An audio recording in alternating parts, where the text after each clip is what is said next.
Well, hi, everybody, and welcome to another edition of Faith Greater Than Fear.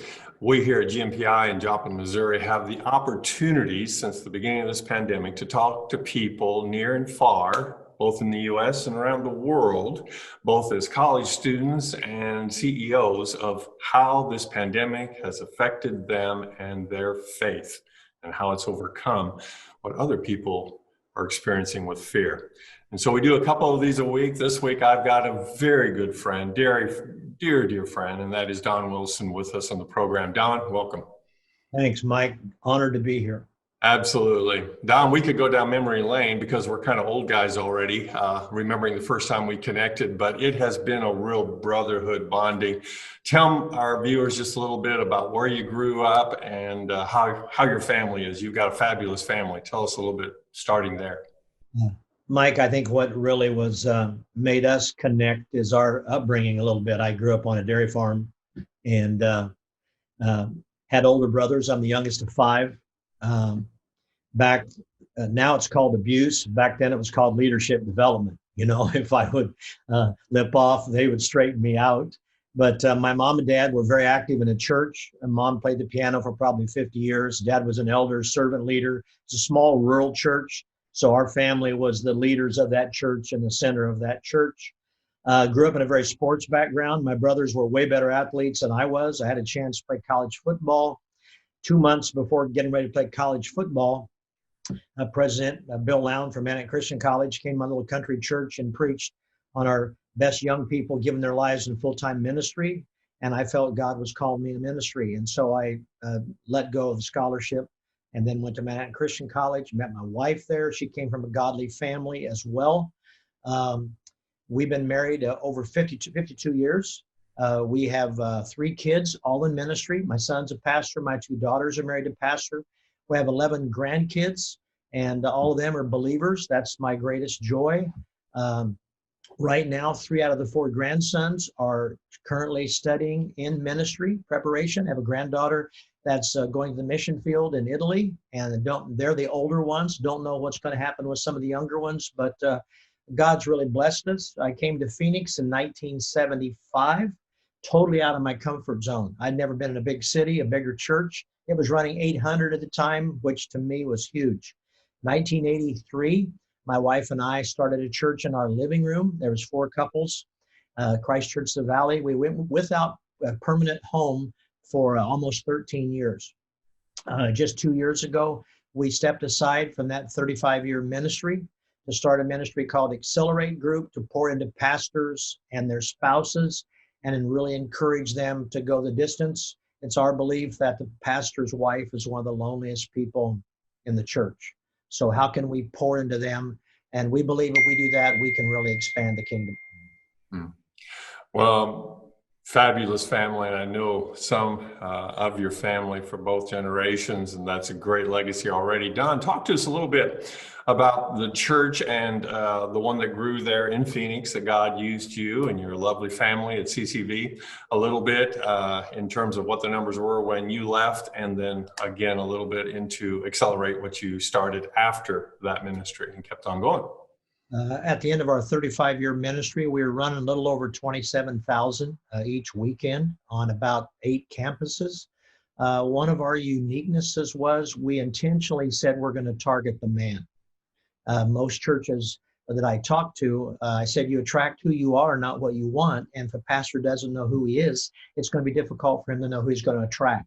And so my dad was a dominant spiritual leader in my family. So was my mom. But I was raised with a godly dad who led.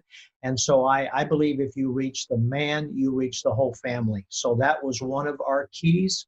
We used a lot of sports and different things to relate to men. But I would say that would be one of the hallmarks of our ministry. So in this aspect of the leadership, let's look at it for a moment here with the pandemic. What are you and your lovely wife, Sue, what are you seeing as some of the double clutching and struggling that's going on in the church culturally in America right now? Leadership on one side, pandemic on the other, and how are we as the kingdom workers going to plow through this? Probably 2 things. Number one, I've been amazed at how resilient Most of our pastors have been around the country. Most of them were not online. Many small churches didn't have the technology. I'm amazed at how quick many of them adapted. That to me was phenomenal to see that response of flexibility. That's the positive. I think the negative of all the pastors that we're working with and talking to in all size churches, what's really exhausting them is the uncertainty. Because most of leaders tend to be strategic. They're planning, they're thinking, that sort of thing. And all of a sudden, they don't know how to plan because they don't know what's going to happen next week or next month. Another byproduct that I didn't anticipate, but I'm the same way. I'm so relational. I'd rather be sitting next to you than on a Zoom call. That's just how I'm wired. I think most preachers, we get our energy, and sadly, we get too much of our self-worth from the feedback we get from our sermons. And so you preach, and then before you leave the campus, there's people telling you how great you are and shaking your hands and all that. Well, I don't think they're not getting that in the Zoom sermons. And so emotionally, that's been very difficult for pastors. I think they're not, in fact, I hear pastors say, I'm more exhausted than ever, but there's not much they can really do except do these Zoom presentations. So I think those are some dynamics that are probably the pro and con that I see people going through. And good points. And the one thing that we can do who are not pastors right now is please pray for everyone as a shepherd, as a staff member, as a senior minister or pastor. Pray for these people in these very, very strategic and tough times. That's one of the things the rest of us can do. Don, you were talking before the program about just some of the really people that have retired. Let's look at you talked about men in leadership, and as they then retire now, some of them even early, they're no longer flying for American Airlines. They're no longer leading their company, whatever. They've stepped away early. They were given an early golden retirement opportunity. What's one of the dangers that you're hearing and seeing with those who kind of retire in our situation right now? Well, I think for men or women in leadership, that often, whether we admit it or not, our identity is tied up in what we do instead of who we are. And so when you're the head of you're the CEO of a company, you're the pastor of a church, whatever, usually people come to you for the final decision. Everybody's wanting your input, but you're the final one you're the one that makes the final call. Well, once they retire, all of a sudden, they've gone from making all the final calls to nobody even calling to ask for their input. And that's why I think I was sharing with you, I read recently that the second highest rate of suicide among men is men over 65. And it increases each year after that because they no longer they forgot their purpose. Their purpose probably in the corporate world, even though they're Christ followers, often it's to make money or the corporate share. Well, when that's no longer one of the metrics, the question is, how are you making a difference for Jesus? And so they have to really probably rediscover that, because they might have been active in their church, but they were given 50 to 60 hours in their job. And now they don't have that. So they have a lot of spare time. The friendships have all changed. Nobody's calling. And they've got to say, what am I going to do with the rest of my life? And so having to repurpose and say, what is it, God, that you're called me to do? And so you again, before the program, you're saying that you really kind of describe life into three different phases now. Tell our audience a little bit about I loved it, how you kind of packaged that. Well, I think the first, I'm going to say 30 years, 25 to 30 years is all about learning. We're going to school, we're going to college, we're getting degrees, and we're starting into a career. So it's all about learning. 30 to 60 tends to be about earning. That's where you make most of your money, is in 30 to 60. You're climbing the corporate ladder. And then 60 to 90, depending on how long you live, that's discerning. That's where, again, I now have money, I have time, and I have expertise, but nobody's calling. And so I really have to discern then, what am I going to do with the rest of my life to make a difference for Jesus Christ? And that's where the struggle for many couples and many CEOs, I believe, has come. And so, Don, in your own life, you and Sue, you discerned after ministry there with 35 years with CCV was to start, and you mentioned it earlier in the program, this other ministry that you now, along with, I think even your own son has joined it and other friends, Accelerate. Tell us a little bit about what you're doing in ministry, discerning some of the needs that are after your full-time ministry work at CCV. Well, one of the reasons, several reasons I started Accelerate, but one reason, my wife has been my right hand for 50 years of ministry, unpaid. And unlike many young couples today, the wife is on staff full time. My wife was a full time volunteer, and so really, my ministry would not have been nearly as successful without her continual support, prayer, discernment, that sort of thing. So I decided, wait a minute. Now, when I step aside, I don't want to go and just do ministry that I want to do even in my retirement. What is something that we can do together? And so that's couple. We said, let's pour into couples. The guys put up with me. The women love my wife. And so when we come together, it allows both of us to pour into them, into their marriage and that sort of thing, because there are just too many people that are, they're having divorce. They're, uh, they're getting burnout. They're not getting the encouragement. They're having financial issues, and I think right now is the classic example. I'm talking to pastors with COVID and Black Lives Matter all at the same time. I'm talking to really successful pastors. We've never seen anything like this in my ministry in my lifetime. And I have pastors saying, for example, if I don't mention Black Lives Matter, people leave the church. If I mention Black Lives Matter too much, people leave the church. No matter what they do right now, they feel like they can't win. If I don't open my church up for have services, they leave. If I open up too quick and somebody gets sick, they leave. And so again, that ministry is really to encourage. We bring them in and we simply let them set the agenda of what they want to talk about. And where my wife was really picked this up. She said, honey, I used to go to conferences with you and you guys all meet and you tell the wives to go to the spa or whatever. And we go home and you really don't know what we're thinking. And so what we do, we bring them in. I put a big sheet up on the wall and say, women, what do you want to talk about? Guys, what do you want to talk about? And the differences are profound. Guys will say things like, how can I get along with my elders? How can I raise money? A sermon series, building a building, that sort of thing. Working with staff, raising up leaders. The wives go, how do I balance ministry? How does my husband balance ministry and family? Or my best friends have left the church, or those sorts of things. And so that's where, instead of separating, we stay together for most of the time and just hear each other's heart. Okay. My wife has a little bracelet she had made for all the women that come that says, you're not alone. And because most of the pastors' wives really feel alone, there's nobody they can talk to. So we're trying to develop a network of confidence where it's a safe place for them to share what they're struggling with, and we try to help them. My son has been trained in the Enneagram, and so he does a session on that.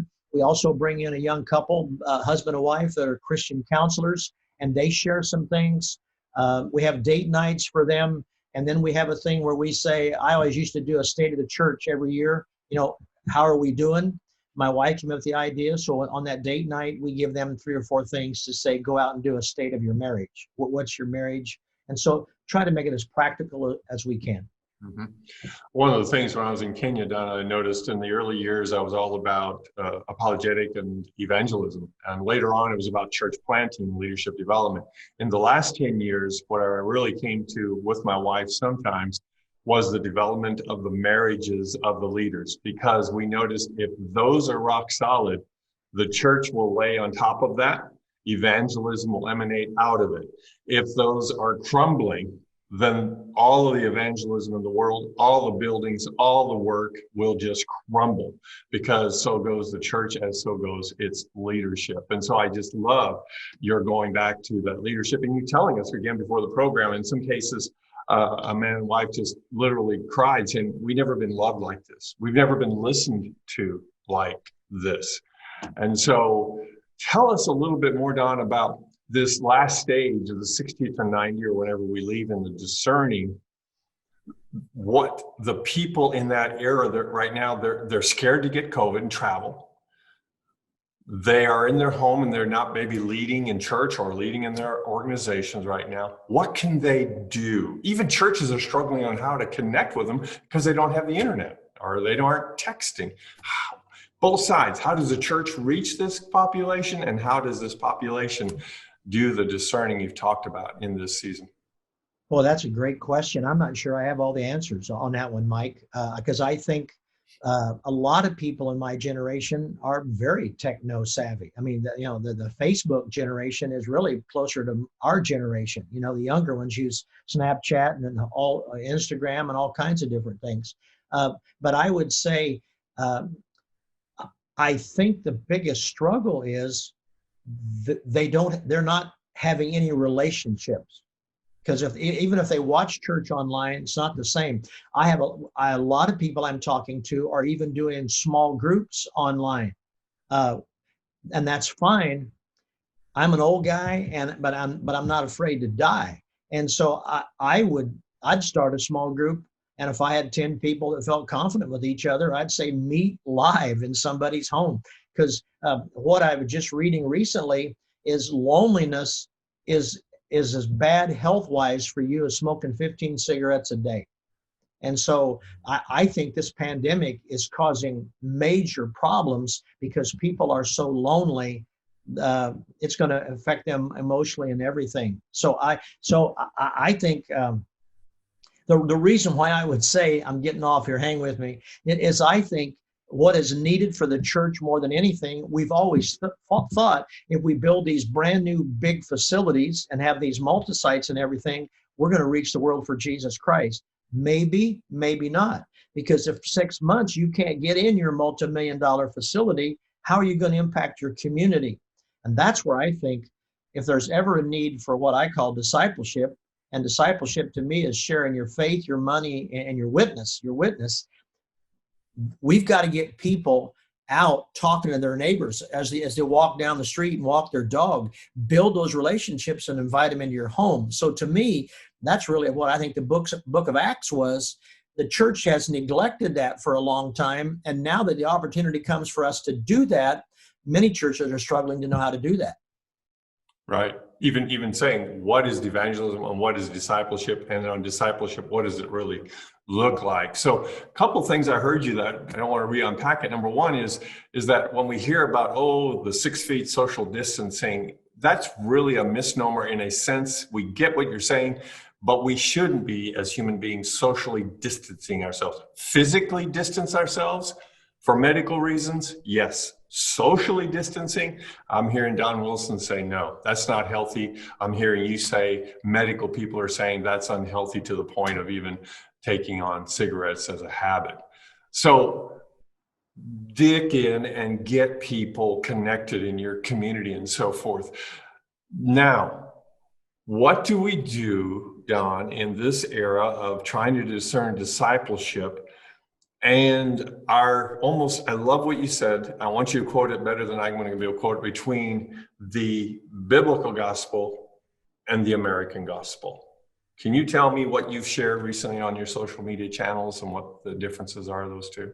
Yeah, I believe that a lot of what we're hearing in the church in America today is the American gospel. And the American gospel is what? Success, status. If you do this, God's going to bless your life. It's an offshoot of the prosperity gospel and so on, but it's all centered around, your best life now, all that stuff, like this is it. And with that mindset, why would people want to go to heaven if the American gospel says we're living for today? The gospel, the biblical gospel says our home is not here. We can't wait to die to get to heaven. But so that's where the difference is. The biblical gospel is about surrender. It's about sacrifice. It's about service. Jesus said, deny yourself, take up your cross and follow me. That doesn't sound like prosperity. And I think what happens is, I think in 2008, when the economy crashed, the prosperity gospel for the first time didn't work.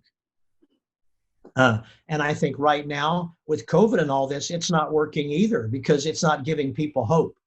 And that's why I think so many people are afraid, because everything they've been told is the gospel does not work when all this stuff comes. Black Lives Matter, COVID, and all that. But the biblical gospel says, if I get sick, sorry, I'm going to go meet Jesus. And so that's kind of the difference. So I hope for young pastors, we got to call each other back to, I think, the biblical gospel. Jesus said the greatest is the servant. I didn't come to, and so that's what I was trying to say in some of those things. Because I think, can I chase a rabbit for a while here? I think I'm really listening to a lot of sermons right now online. And I'm amazed how few sermons that I hear today where preachers are opening the Bible and preaching through the Bible. Most of our sermons are almost TED Talks on steroids, and they're dealing with different feelings that people have.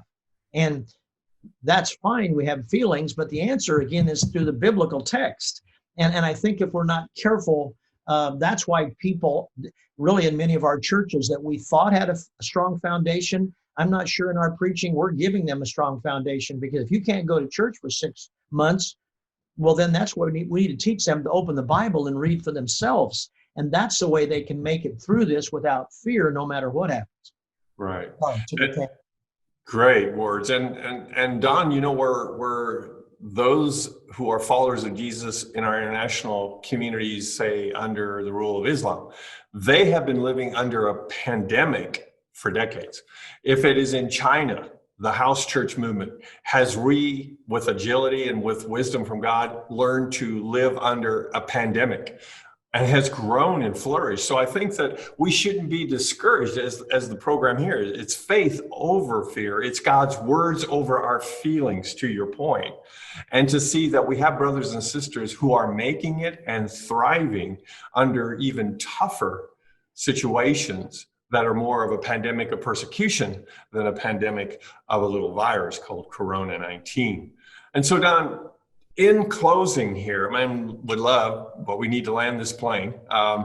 What would you say to our viewers? What words of both encouragement that you've learned through this season as a leader, as a Christ follower, that you would say to people listening today, hey, this is what I want you to have as your takeaways?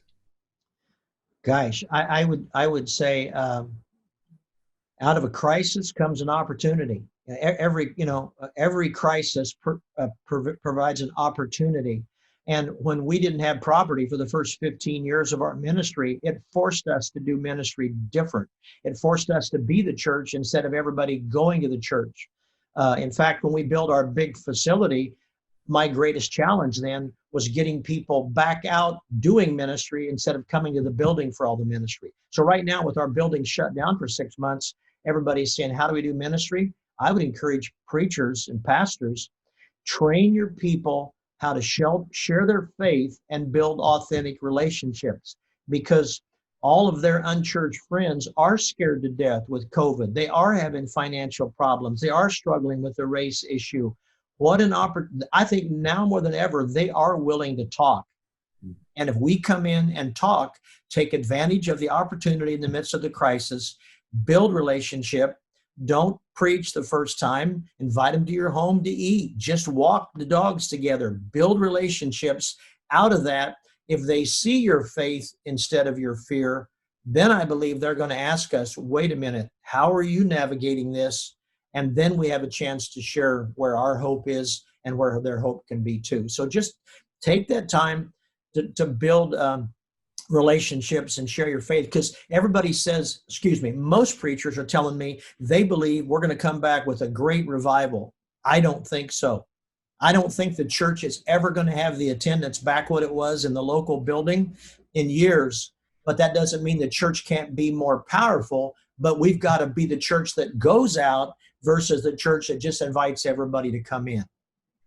Absolutely. Good words. We can no longer be, Don Wilson is saying, we cannot be sermon-centric. We cannot be building-centric. We cannot be pastor-centric. We have to be Christ-centric and his words, and building those relationships that are one by one. And again, from my former working cross-culturally, the first thing you do ever in any pocket of any socioeconomic is you listen first. Learn your audience, hear their heart, and then earn the right to speak into that. And you will. As a Christ follower, you'll have words and so forth. And in closing, Don, one good Bible college professor said to me one time as we were walking in Africa, visiting house to house, he said, Mike, people don't want to know how you're doing when life is good.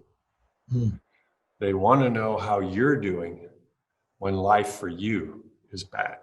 That's great. And that is where you said we have an opportunity in this moment in time to be people not only who say something right, but live something important in relation to. Any final word? Yeah, I was going to say we have a conference, not a conference, a retreat. Basically, what our retreat pastors and spouse retreat, they pay to get to Phoenix. We put them up on the hotel, meals, take care of everything. So all they have to do is just get there. You can go on our website at accelerate.group. And basically, we have one for associate pastors coming up and one also for senior pastors. All they have to do is go online and basically sign up. We would love to minister, to encourage anybody that we can. So please take advantage of that if they'd like to. God bless your ministry, Mike. I love you, man. And what you're doing is tremendous. Keep up the good work as well. Thank you. You heard it, friends, from Don Wilson, the invitation. If you want to bless a leader, there's a way to do that. We're going to put that down in our write-up on this interview here. And so if you've been blessed today by listening to Pastor Don Wilson, if you've been blessed by some of his insights, please don't stop there. Share it on your social media channels. Go to the podcast as well. And so until next time, may your faith be greater than anyone's fear. God bless you. Don, thank you very much. Bye-bye.